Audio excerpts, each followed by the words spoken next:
కేసీఆర్ చేసిన తప్పులకు బీఆర్ఎస్ రజతోత్సవ సభలో క్షమాపణలు చెప్పాలన్నారు కాంగ్రెస్ ఎంపీ చామల కిరణ్. ప్రజల దగ్గర దోచుకున్న సొమ్ముతో పార్టీ వేడుకలు జరుపుకుంటున్నారని ఆరోపించారు. ఇక రజతోత్సవాలు బీఆర్ఎస్ కా టీఆర్ఎస్ కా క్లారిటీ ఇవ్వాలన్నారు. లేవడం చేతగాని కేసీఆర్ మళ్లీ ముఖ్యమంత్రి అయితే ప్రజలకు ఏం చేస్తారని ప్రశ్నించారు. బీఆర్ఎస్ అధ్యక్ష పదవి బీసీలకు ఇవ్వనున్నట్లు సమాచారం ఉందన్నారు చామల. ఇది కాంగ్రెస్ చేపట్టిన కులగణన ఫలితమేనన్నారు. ఒక ఆయన హైటెక్ సిటీ కట్టినందుకు చరిత్రలో మిగిలిపోయిండు, ఒక ఆయన ఆరోగ్యశ్రీ తెచ్చినందుకు చరిత్రలో మరి మీ నాయన ఎందుకు చరిత్రలో మిగాలనో నాకు అర్థం కాదు.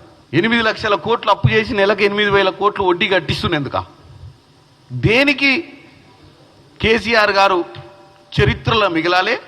మళ్ళీ అంత అర్జెంటుగా ఆయన ముఖ్యమంత్రి అవసరం దేనికో కూడా చెప్పాలి. తెలంగాణ ఇచ్చింది కాంగ్రెస్ పార్టీ, చెప్పింది సోనియా గాంధీ. మీరు గెలిస్తే తెలంగాణ ప్రజలు మిమ్మల్ని నమ్మి మిగులు రాష్ట్రాన్ని మీ చేతిలో పెడితే 8 లక్షల కోట్లు అప్పు చేసి ఇలా సిగ్గు శరం లేకుండా రోడ్ల మీద పోయి మీ పిట్టకథలు చెప్పుకుంటుర్రా మీరు? దేనికి గుర్తుపెట్టుకోవాలి? 5 సభ్యులతో మొదలైన పార్టీలో మీ నాయన ఒక్కడే ఉండు, ఆయన 5 కొడుకులు తప్ప ఇంకెవడు బతకలే ఈ పార్టీలో. టైగర్ నరేంద్ర లేడు.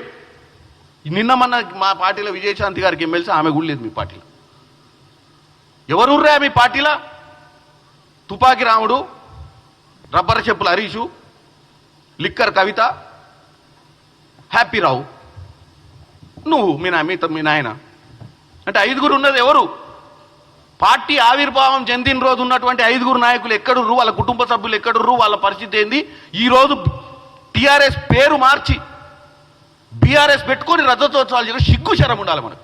పోనీ 8 లక్షల కోట్లు అప్పు చేసినాం, పెట్టుబడి పెట్టినాం ఈ రాష్ట్రానికంటే మరి పెట్టుబడితోటి ఉద్యోగాలు అటుపోయినాయి. 8 లక్షల కోట్లు కంపెనీలు పెట్టుంటే, 8 లక్షలతోటి ఇన్ఫ్రాస్ట్రక్చర్ డెవలప్ చేసి ఉంటే, కాంగ్రెస్ పార్టీలో వచ్చింది ఇక్కడ హైదరాబాద్ మెట్రో తప్ప తర్వాత నీ 10 ఏళ్ల హయాంలో 1 ఇంచు మెట్రో జరిగిందా?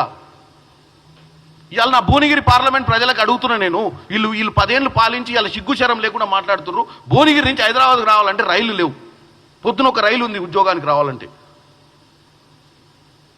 ఇవాళ వీళ్ళు పిచ్చి మాటలు మాట్లాడతారు. భువనగిరిలో ఇవాళ వాస్తవంగా భువనగిరి కూడా హైదరాబాదే. నువ్వు లండన్లో న్యూయార్క్ అంటావు, ఈస్టాన్బుల్ అంటావు, మీ అయ్యే చెప్పిన కథలు. అది లండన్ ఈస్టాన్బుల్ అయితే భువనగిరి అంత దూరం ఉంటే 15-20 నిమిషాలల్లా వాడు లండన్ సెంట్రల్కి వస్తాడు, ఉద్యోగం చేసుకొని సాయంత్రం పోయి ఊర్లో ఉంటాడు.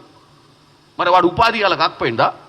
ఇలా పెట్టుబడి తక్కువ పెట్టుబడితో అమ్మా నాయనతో ఊళ్ళోనే ఉండి ఊళ్ళో పంట పండించుకోనో, లేకపోతే ఊళ్ళో ఏదో వ్యాపారం చేసుకునో, లేకపోతే వాళ్ళ అమ్మ నాయన ఆడు ఉంటే తక్కువ ఖర్చుతోటి ఇంటి రెంట్లు లేకుండా ఇలా భువనగిరి నుంచి హైదరాబాద్కి వచ్చి వెనక పోలేకపోయిందా 8 లక్షల కోట్లతోటి?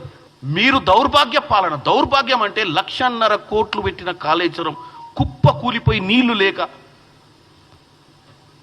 పైనుంచి వచ్చినటువంటి నీళ్లు ఎక్కడ ఆపుకుంటావు? పోనీ అదే చిత్తశుద్ధి నిజంగానే ఇరిగేషన్ మీద ఉంటే మరి దక్షిణ తెలంగాణను ఎందుకు విస్మరించినావు?